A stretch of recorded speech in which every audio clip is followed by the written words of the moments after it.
마가복음 제11장. 이튿날 그들이 베다니에서 나왔을 때 예수께서 시장하신지라. 멀리서 잎사귀 있는 한 무화과 나무를 보시고 혹 그 나무에 무엇이 있을까 하여 가셨더니 가서 보신즉 잎사귀 외에 아무것도 없더라. 이는 무화과의 때가 아님이라. 예수께서 나무에게 말씀하여 이르시되 이제부터 영원토록 사람이 내게서 열매를 따먹지 못하리라 하시니 제자들이 이를 듣더라. 그들이 예루살렘에 들어가니라.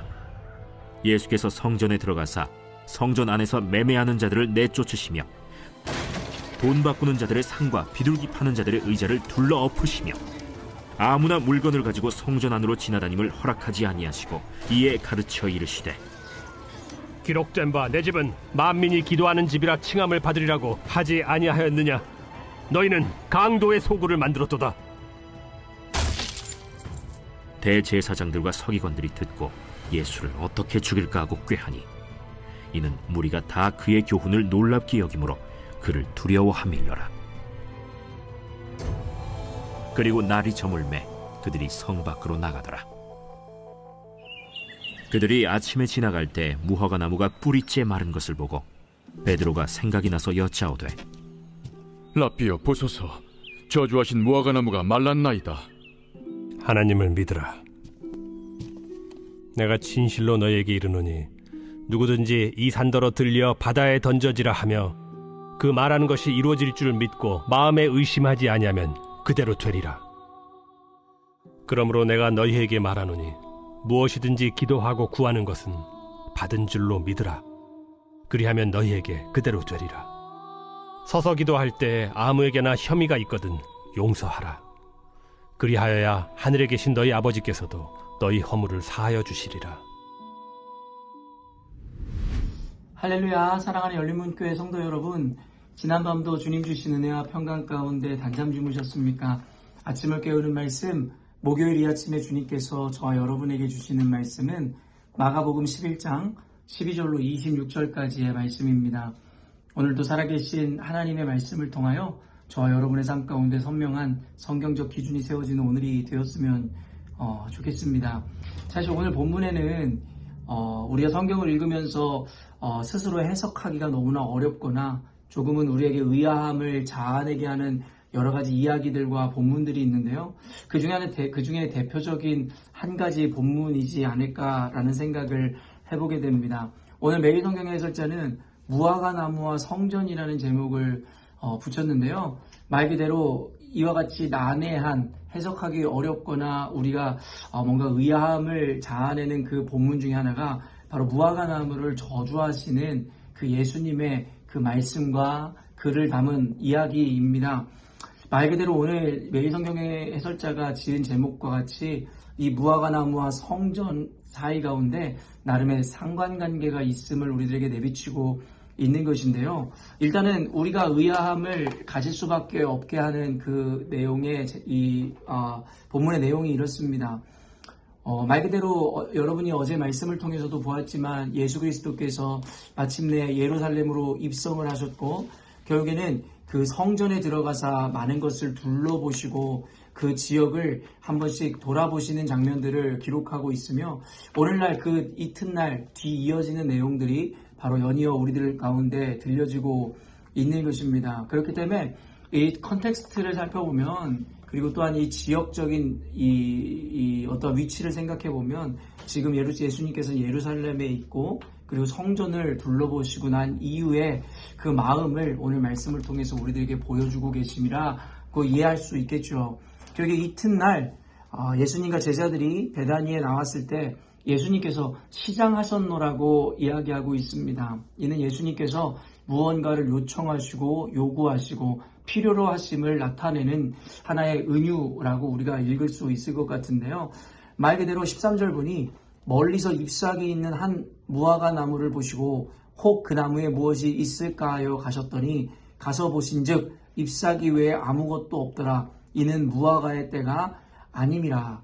결국엔 제가 이것을 은유라고 이야기하는 이유는 말 그대로 역사적인 상황과 정황 가운데 분명히 있었던 일인 것은 사실이겠지만 저는 예수님께서 이와 같은 표현들을 사용하시고 이와 같은 행동을 하셨음은 단순히 예수님께서 정말 배가 고프시고 그리고 또한 무화과 나무 가운데 이 열매를 먹기 위함이었기보다는 이 상황과 사례를 통해 우리들에게 전하시고자 하는 메시지가 있었음이라 생각이 듭니다. 왜냐하면 사실은 멀리서 그 잎사귀에 있는 무화과 나무를 보면서 시장하셨기 때문에 거기서 먹을 것이 있을까 하여 그것을 찾아가셨다라는 것 자체가 예수님께서 과연 그 나무에 열매가 있는지 없는지 미리 모르셨겠냐라는 거예요. 결국에 혈루병 앓은 여인이 그의 옷자락을 만지고 12해 동안 그를 괴롭혔던 혈루병에서 자유함과 노임을 얻게 되었는데 예수님께서는 그의 능력이 나감을 아셨다라고 이야기해요. 그래서 사람들 앞에서 누가 내 옷자락을 만졌느냐라고 물으시는 이 장면을 우리는 기억할 것인데요. 언젠가도 여러분에게 강의해드렸듯이 과연 그 능력이 빠져나갔었음을 아는 예수님께서 그 무리들 중에 누가 자신의 옷을 만졌는지를 과연 모르셨겠냐라는 거예요.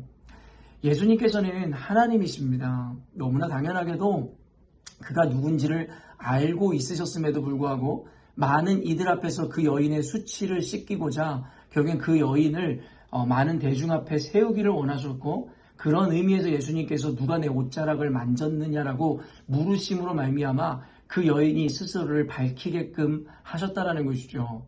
그런 의미에서 오늘 그 무화과 나무를 보시면서 예수님께서 그 무화과 나무에 먹을 것이 없는 열매가 없는 것을 몰라서가 아니라 그때 당시에 그를 따르던 제자들과 혹은 사람들 오늘날의 성경을 읽는 우리들로 하여금 예수님께서 전하시고자 하는 어떤 무언의 메시지가 있기에 이와 같은 장면들을 연출하십니다라고 이해하는 것이 훨씬 더 옳은 해석이다라는 생각이 듭니다. 그런데 오늘 성경을 보면서 우리가 의아함이 자아낼 수밖에 없는 이유가 14절 보니 예수께서 나무에 말씀하여 이르시되 이제부터 영원토록 사람이 내게서 열매를 따먹지 못하리라 하시니 제자들이 이를 듣더라.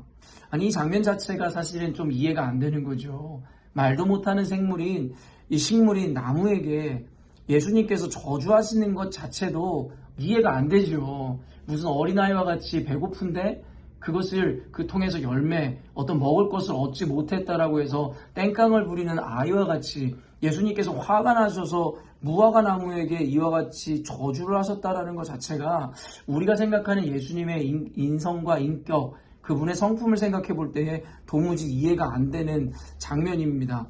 어찌됐든지 간에 그 열매 없음을 보시고 나무에게 이와 같이 영원토록 사람들이 내게서 열매를 따먹지 못하리라 하시며 저주하셨고 오늘 20절 말씀부터 21절 말씀을 보면 결국에는 말씀하신 대로 무화과 나무가 말랐다라는 것을 우리들에게 보여주더라는 것이죠. 어찌됐든지 간에 이와 같은 말 못하는 식물에게 이와 같이 분노하셔서 저주하심도 이해가 안 되는데 사실은 아까도 읽어드린 13절 말씀을 보면 더 이해가 안 되는 게 열매가 없었던 이유는 무화과의 때가 아님이었다라고 성경에서 분명히 밝히더라는 거예요. 그러면 무화과 때가 아니니까 당연히 열매가 없는 것인데 잎사귀만 무성한 그 나무를 보면서 예수님이 이처럼 분노하시고 그 나무를 저주한 이유가 무엇이었겠으며 사실은 예수님의 이와 같은 저주는 옳지 않다라고까지 우리가 생각할 수 있다라는 것이죠. 말 그대로 아직 때가 오지도 않았는데 어떻게 열매를 맺는다는 말입니까? 그렇기 때문에 아까도 이야기한 바와 같이 이 말씀은 우리가 성경을 읽으면서 굉장히 난해하게 받아들여지는 말씀일 수밖에 없습니다. 우리는 이와 같은 말씀을 읽을 때 즉각 해석이 안 되기 때문에 또한 예수님의 이런 엉뚱한 행동이 이해가 안 되기 때문에 늘 이야기하듯이 우리는 컨텍스트나 성경에서 이야기하는 방법론 내지는 어떠한 흐름들과 그 가운데 있는 세계관을 이해하고 성경을 바라볼 수 있어야 된다는 거예요. 우리가 전제할 수 있는 건 예수님은 이와 같이 어린아이거나 이와 같이 몰상식한 분이 아니다라는 것을 전제하고 본다면 결국에 예수님께서 말 못하는 식물에게 저주하심이 단순히 괜한 곳에 화풀이를 하고자 하는 것이 아니라 이를 통해 은유적으로 하나님의 사람들에게 보여주시고자 하는 바가 있습니다라고 우리는 대번에 이해하거나 해석할 수 있어야 된다는 것이죠. 특별히 컨텍스트를 보니 예수님께서 예루살렘에 입성하셨고 그리고 예루살렘 성전을 둘러보신 이후에 이와 같은 메시지가 나오고 있음은 바로 당시에 예루살렘에 거하고 있었던 이스라엘 백성들과 더 나아가 성전에서 행해지고 있었던 어떤 죄의라든가 의식에 대한 비판 내지는 메시지를 담고 있습니다라고 우리가 유추해 볼 수 있을 거다라는 것입니다. 또한 이와 같은 은유이지만 이 개념을 우리가 온전히 이해하기 위해서는요, 결국엔 주석가나 어떠한 당시의 이 컨텍스트를 이해시켜 줄 수 있을 만한 어떤 문헌들을 찾아보는 것이 굉장히 도움이 될 것인데요. 제가 여러분들을 위해서 주석가가 이야기하는 당시의 어떠한 상황 내지는 컨텍스트를 여러분들에게 좀 읽어드리면, 그때는 니산월 4월 중간인 6월절 절기 때였다. 팔레스타인에서는 3월에 무화과 나무에 먹을 수 있는 조그마한 열매가 열렸고 뒤이어 4월이 크고 무성한 잎이 나왔다. 이러한 일찍 열리는 푸른 열매가 지방 소작농을 위한 일반적인 식물이었다. 이러한 작은 열매가 없음에도 불구하고 그 나무들이 푸르고 무성한 잎사귀를 낸다는 것은 그 해에는 열매를 맺지 못한다는 징조였다. 이러한 작은 열매들은 정상적으로 무화과가 열려서 무화과철인 늦은 5월이나 6월에 있게 되면 마침내 떨어져 버렸다. 그러므로 예수께서 6월절, 즉 4월 중 직전에 비록 그때가 무화과의 때가 아니라 하더라도 그 무화과 나무에서는 어느 정도 먹을 수 있는 열매를 찾기를 기대한 것은 당연한 것이었다라고 12절을 주석하고 그때 당시에 어떤 배경을 설명합니다. 그렇다면 이 주석가의 배경 설명을 통해서 우리가 깨달았거나 인지할 수 있는, 또한 유추할 수 있는 것이 무엇입니까? 결국에는 이때가 아직 무화과가 결실을 맺는 때는 아니었는지 모르겠지만 이미 벌써부터 소작농들, 일반 소작농들이 기대할 수 있었던 어느 정도 작은 열매들을 그들은 일반적으로 기대하고 기다렸다라고 성경에서 오늘 주석가가 설명하고 있다라는 거예요. 그러므로 예수께서 시장하셔서 그 나무에 가서 그 작은 열매들을 미리 기대하신 것이 잘못된 것이 아니었음을 분명히 이야기하더라는 것이죠. 근데 주석가가 이야기하는 바와 같이 결국에 그곳에 막상 가봤더니 먹을 것은 아무것도 없는데 잎사귀만 무성하게 있었다라는 거예요. 주석가가 이야기하는 바와 같이 아직 그 본래의 무화과의 결실의 때 이전에 미리 그 징조를 보여주는 그 작은 열매도 맺혀지지 않은 상태에서 잎사귀만 무성하게 났다라는 것은 결국엔 그의 농사는 망했다. 즉 그 때가 되어도 온전한 무화과 열매가 맺혀지지 않을 것이다 라는 것을 우리가 기대하고 생각할 수 있다라고 주석가는 설명하고 있다라는 것입니다. 그렇기 때문에 예수님께서 어문대 화풀이를 했던 것이 아니라 이미 일반적으로 소작농들은 그때에도 이미 그들이 먹을 수 있는 작은 열매 정도는 기대할 수 있었고, 그리고 그 열매의 유무로 인해서 당시에 이 무화과가 어떠한 결실을 맺을지에 대해서 그들은 미리 예상해 볼 수 있었다라는 것, 이것이 주석가가 설명하는 배경 설명입니다. 그렇다면 우리가 이 개념을, 이 의미를 어떻게 영적으로 그리고 비유를 설명하고 해석할 수 있겠냐라는 것이죠. 결국에는 이 때라는 것에 대한 개념은 바로 예수님이 다시 오심에 대한 의미라는 것쯤은 성경을 읽는 모든 이들이 알고 있습니다. 그럼 제가 보는 해석은 그렇습니다. 무화과의 때가 아닙니다라고 이야기했다는 것은 아직 예수님께서 다시 오심으로 그들을 심판하시고 예수님의 그 나라가 아직 완전히 임하기 전이다라는 것, 말 그대로 초대교회부터 지금까지 그 말세라고 하는 그 시기의 그 어떠한 기간들을 강조하거나 이야기하는 의미라고 볼 수 있겠죠. 말 그대로 아직 예수님의 완전히 임하시는 그때가 오지 않았음을 이야기하더라는 거예요. 그런데 중요한 것은 무엇입니까? 결국에는 잎사귀는 많고 푸르르다더라는 것입니다. 말 그대로 잎사귀는 많이 열렸는데 무성한데 결국에는 그 안에 그 예수님이 완전히 임하시기 그 이전에 그들이 보여주어야 하는 열매는 있지 않았다라고 이야기하고 있다는 것입니다. 결국에는 그들의 제의라든가 형식이라든가 모양은 잎사귀가 무성함과 같이 풍성하고 있어 보이고 뭔가 대단한 듯 보이지만 그들 안에는 마땅히 그들이 맺어야 하는 열매를 맺지 못하고 있었다라는 것이죠. 그리고 예수님께서 그들을 저주하시는 이유는 무엇이냐면 말 그대로 예수님의 때가 왔어도 그들은 입만 무성하지 열매를 맺지 못한 자들이므로 말미암아 그들은 멸망과 저주를 당할 수밖에 없는 운명이다라는 것에 대해서 분명히 보여주고 있다는 거예요. 그래서 열매 맺지 못한 그들에 대해서 예수님께서는 그 나무를 비유해서 저주하시고 결국에는 아까도 얘기한 20절과 21절 말씀에 베드로가 이야기하듯이 예수님께서 저주하신 대로 그 무화과 나무가 말라버렸다라는 것. 그래서 마지막 때에 결국에는 형식적이고 그저 거칠애와 제의만 강조하는 교회 내지는 신앙인들의 결과가 어떠할지에 대해서 미리 보여주십니다라고 우리는 생각해 볼 수 있다는 거죠. 성경에서는 여러 가지 은유나 비유를 통해서 우리들에게 동일한 메시지들을 늘 허락하죠. 결국에는 열매로 그 나무의 진가를 알아보겠다라는 말씀들도 늘 마찬가지이고 그 열매라는 것은 그 나무가 때와 시절을 쫓아 당연히 맺어야 하는 기본적인 것이고 당연한 것인 것처럼 결국엔 교회라는 집단과 하나님을 아는 자들은 그 말씀에 비추어 그에 부합되고 합당한 열매를 맺는 것은 당연하다라는 것을 성경은 우리들에게 보여주죠. 그렇기 때문에 그냥 겉모습만 화려하고 나무의 모양만 탐스럽고 멋있다고 하여 그 나무가 좋은 나무가 아니라 그 나무는 마태복음의 말씀처럼 열매를 보아 그 나무가 진짜 좋은 나무인지를 안다라고 이야기하죠.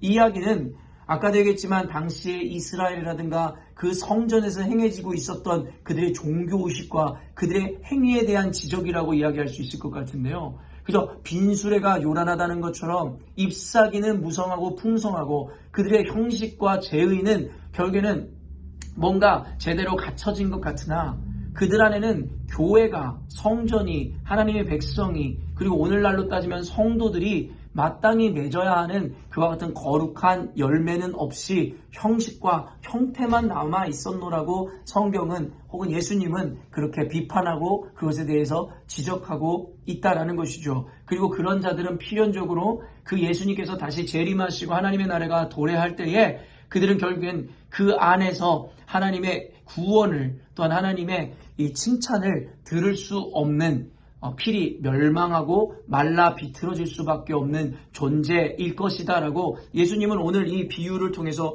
오늘날의 교회와 우리들에게 분명하게 그의 뜻을 전달하고 계십니다라는 것입니다.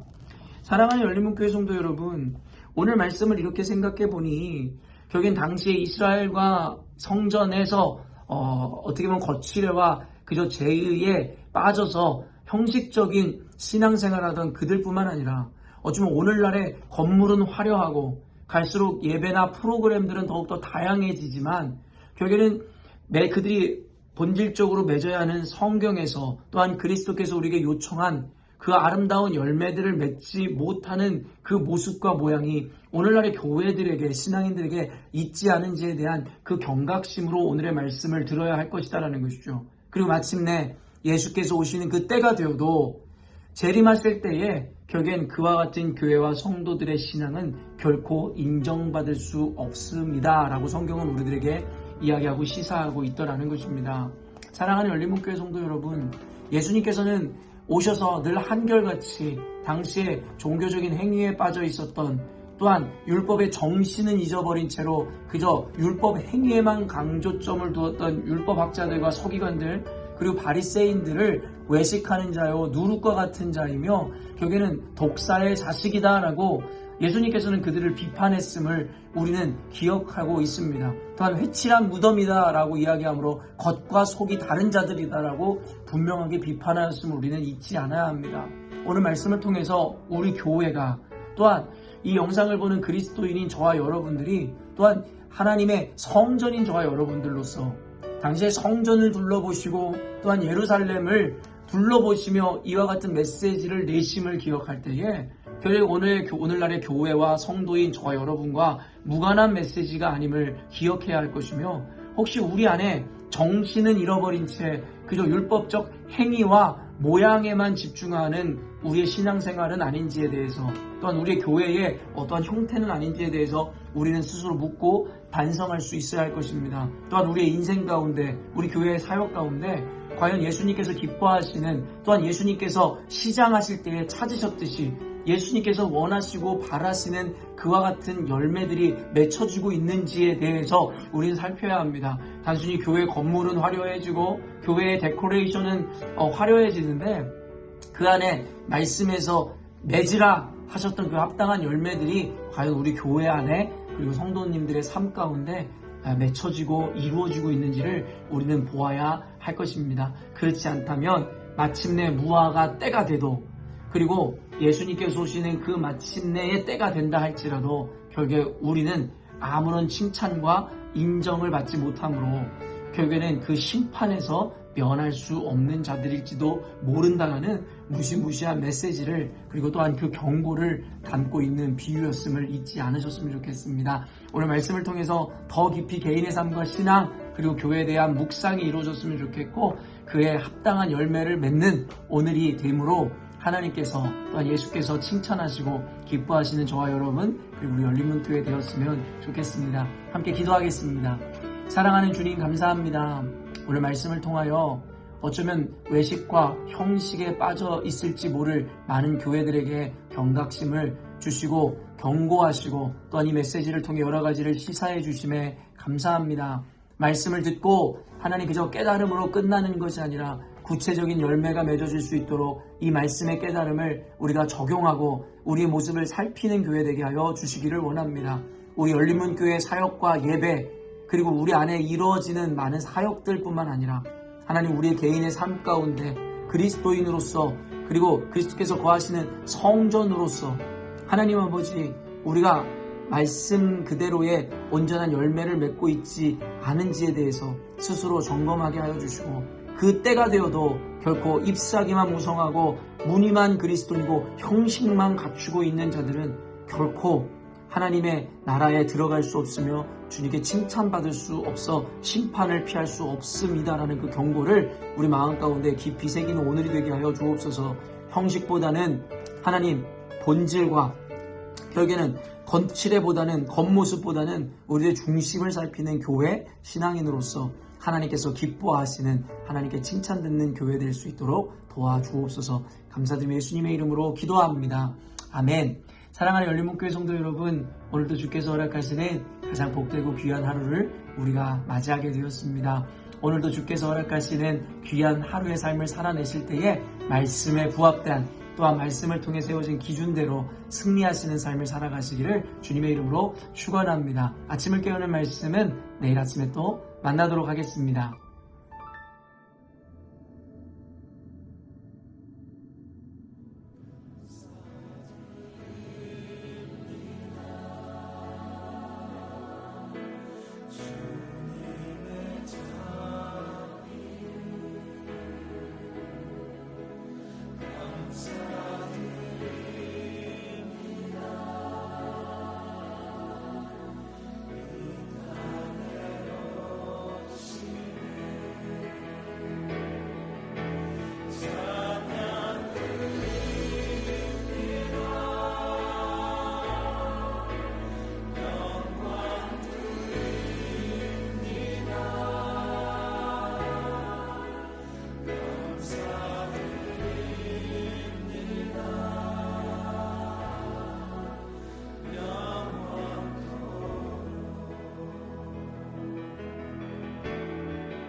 감사드립니다.